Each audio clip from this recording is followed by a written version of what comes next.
Requesting all the participants to please settle down. As we are going to manifest the power of changing the temperature. In this round, we're going to change the temperature of our own body. Requesting all the participants, if you have a thermometer available, measure your body temperature. Otherwise, you're going to rely on the feeling in your body, the feeling of your temperature. Feel the warmth in your hands and just set the intention, the conscious will to change the temperature in your hands. You can increase or decrease whatever you prefer now. If you have cold hands, you don't have to decrease your temperature even further. Let us first listen to the Shastra Pramanam from the Shiva Sutras, Sutra 113. Icha Shakti Ruma Kumari. Bhagavan, Paramashiva says, his will is the energy of Shiva, and it is called Uma, the independent power of Paramashiva. And it is called Kumari, the cosmic energy that plays. We're going to manifest this very power as we are manifesting from the space of oneness with Paramashiva. His powers only we manifest. He, in fact, is manifesting through us. As we sit in the space of oneness with Swamiji, who has realized his Paramashivatva completely, we are manifesting his powers. Now sit straight with your head, neck, and spine in a straight line. Join your hands in Namaskara Mudra and chant the Mahavakya as you sit with your eyes closed. And remember Swamiji's sweet smile in your inner space. And let's chant the Mahavakya. Om Nithyananda Paramashivoham. Om Nithyananda Paramashivoham. Om Nithyananda Paramashivoham. Keep intensely vibrating with the Mahavakya as you declare the temperature in your hands to shift. You can declare whether it's supposed to increase or decrease. You decide. Let's now enter into this manifestation.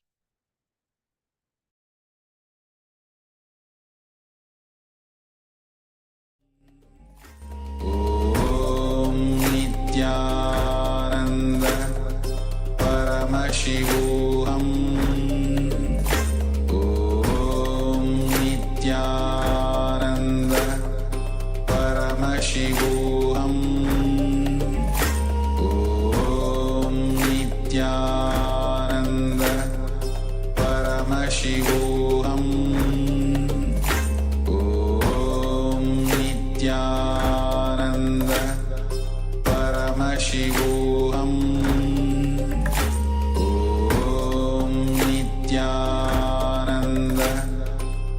Paramashivoham. Om Nithyananda Paramashivoham.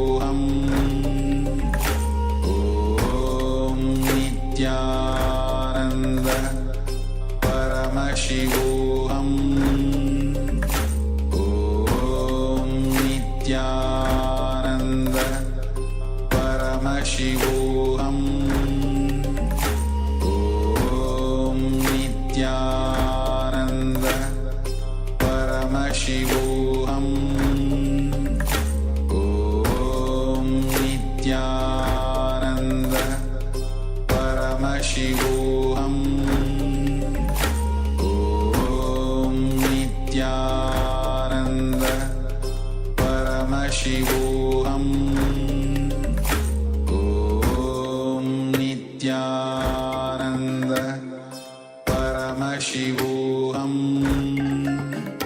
Om Nithyananda Paramashivoham. Om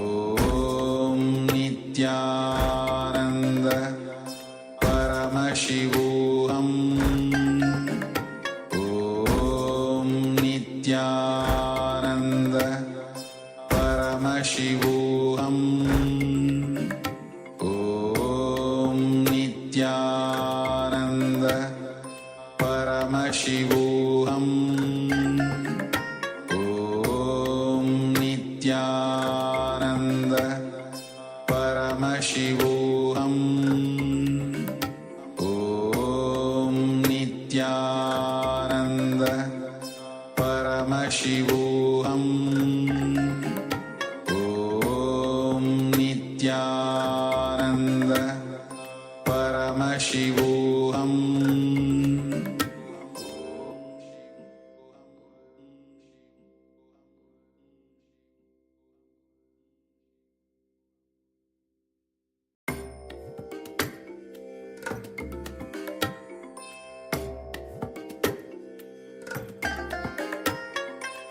I bless you all. Let you all open all your three eyes and manifest the powers of Mahasudashiva. Om Nithyananda Paramashivoham Om Nithyananda Paramashivoham Om Nithyananda Paramashivoham Om Nithyananda Paramashivoham Om Nithyananda Paramashivoham Om Nithyananda Paramashivoham Om Nithyananda Paramashivoham Om Nithyananda Paramashivoham Om Nithyananda Paramashivoham Om Nithyananda Paramashivoham. Yes, with this, let us all now settle down and compare the before and after. If you have a thermometer, measure the temperature now after the prana manifestation. Otherwise, just feel the temperature of your hands and compare the two as you get ready for the next segment. As you're going to enter into the next jnana,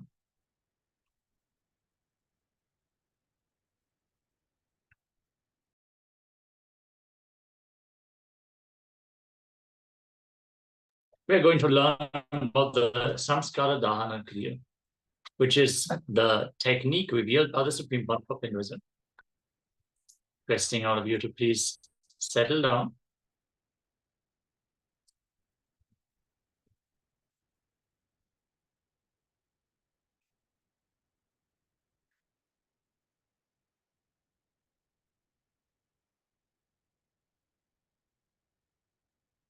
What is a pattern?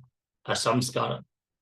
Engraved memories of a pattern is a samskara. Samskara Dahana Kriya means burning all your pain patterns, which is the root of suffering in your life. Samskara Dahana Kriya is a powerful completion technique to burn the emotional, mental, and physical pains you have experienced and stored in your body, bringing peace to yourself and to the world. Understand, when you are carrying pain in your body, you're radiating that to the people around you as well. Every action you take, the decisions you make, they will be based on pain. So the result also will be pain. Maybe it will not be the main effect, but as side effect, you will always carry that pain. Healing your own pain will heal the collective negativity of the world. There are different types of pain: physical pain, mental pain, which happens whenever what you want does not happen the way you want, and emotional pain, which happens if you are not respected, if you are cheated, or if your trust is breached. There is a common saying, time heals. Understand that time is needed for healing only because you are not ready to face the pain and suffering in a conscious and aware manner at the time the incident happened. Now let's enter into the technique for the Samskara Dahana Kriya.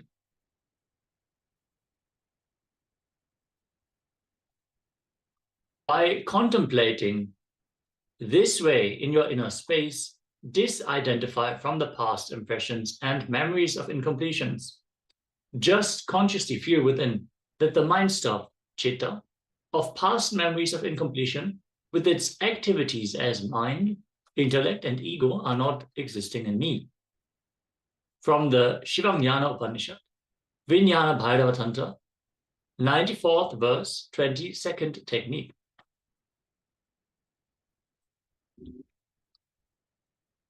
Also, Patanjali has been describing ways to enter into completion. The process of Samskara Dahana Kriya, by talking it out without you responding emotionally to it, to a person who does not respond emotionally to it as well. See, when you have a person who does not console you or criticize you, when you have that person, you will be successful in relieving yourself from that pain engram. Suddenly, the pain engram goes to a difficult space with a person, neither adding attachment to it, goes through an emotional space. In that space, it falls into the space of thought. Patanjali describes that Samskara Dahana Kriya heals pain of attachment, after which one can immediately unclutch to have the Satori experience, which is a spontaneous glimpse of enlightenment.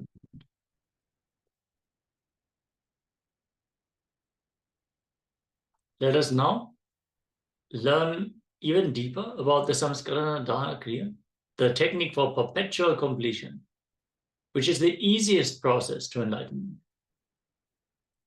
Now, to prepare for that process, sit with the Divya Sharira of Swamiji, the Atma Murti, or your Atma Linga if you have it available. Otherwise, any picture of Swamiji will do. Have a pen and paper, have some water, and sit in a comfortable cross-legged position as we are now moving into the next process.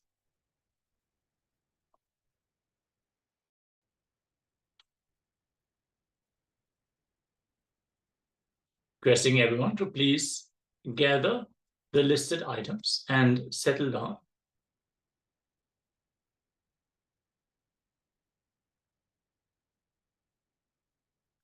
Yes. In the first step, start with the earliest memory of your life. Recall all the unpleasant moments, incidents of your life. As you recall each incident, relive it in your inner space intensely. Go back to the same situation, same emotions, same thinking, same understanding, same experience, same space, same power, same identity, etc. Go back to that age. Bring that same emotion, bring that same experience, relive how you felt, how you cognized, how you responded. This will make you understand how you have grown or shrunk.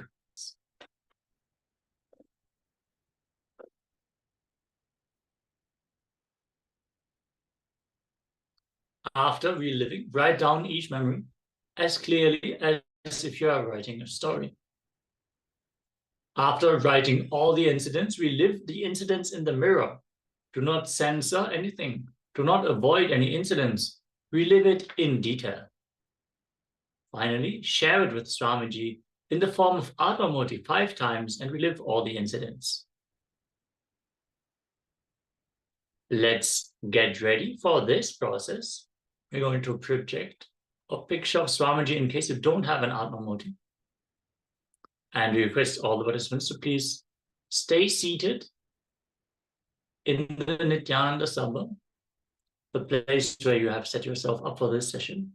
Do not leave this room until the process is completed. This is a very powerful process, requesting everyone to please be sincere in performing this exercise. If you have any questions or doubt, please let us know in the chat. We'd love to attend to any questions that you might have.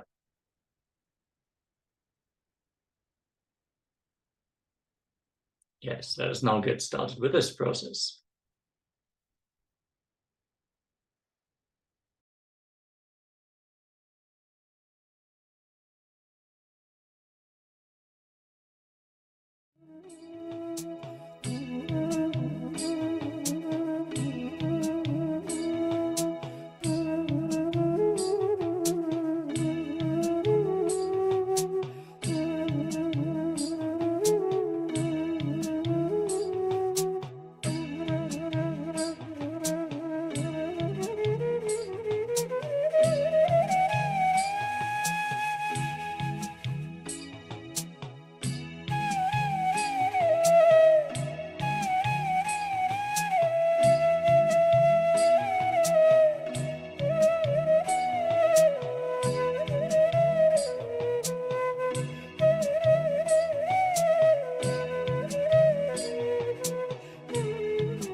Yes, everyone, please settle down.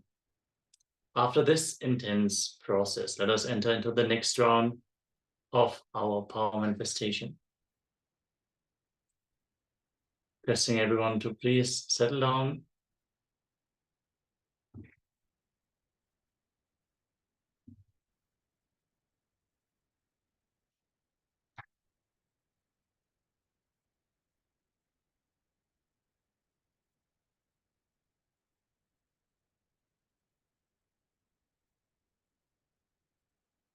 Yes, with this, we're going to continue with the next round of the power manifestation. As today we are manifesting the power of changing temperature, let us first enter into the Shastra Pramana for this power. Icha Shakti Ruma Kumari. Bhagavan Paramashiva says, his will is the energy of Shiva, and it is called Uma, the independent power of Paramashiva. And it is called Kumari, the cosmic energy that plays. Let's now get ready. Everyone, please settle down, as we're going to change the temperature. In this power, again, we are going to manifest the power of changing the temperature of our own body. So if you're feeling hot, you can cool down your body. And if you're feeling cold, you can warm it up. If you have a thermometer available, please measure your body temperature before you start in this round of the power manifestation. If you do not have a thermometer available, just feel the temperature of your body and feel the temperature changing during the power manifestation. Please sit straight with the head, neck, and spine in a straight line.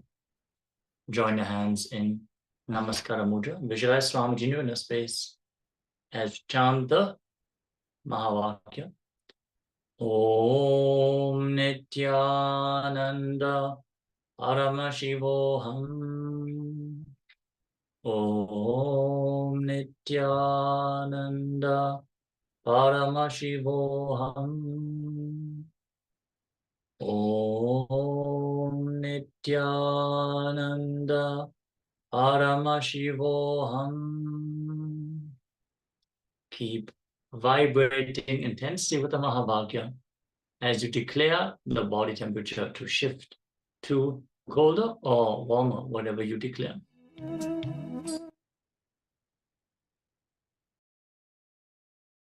Om Nithyananda Paramashivoham. Om Nithyananda Paramashivoham. Om Nithyananda Paramashivoham. Om Nithyananda Paramashivoham.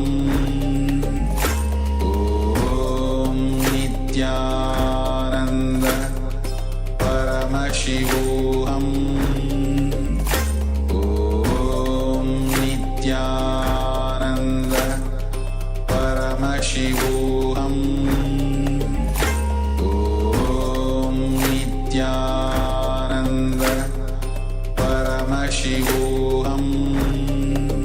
Om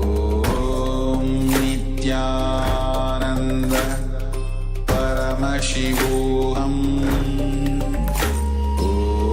Om Nithyananda Paramashivoham. Om Nithyananda Paramashivoham. Om Nithyananda Paramashivoham. Om Nithyananda Paramashivoham. Om Nithyananda Paramashivoham.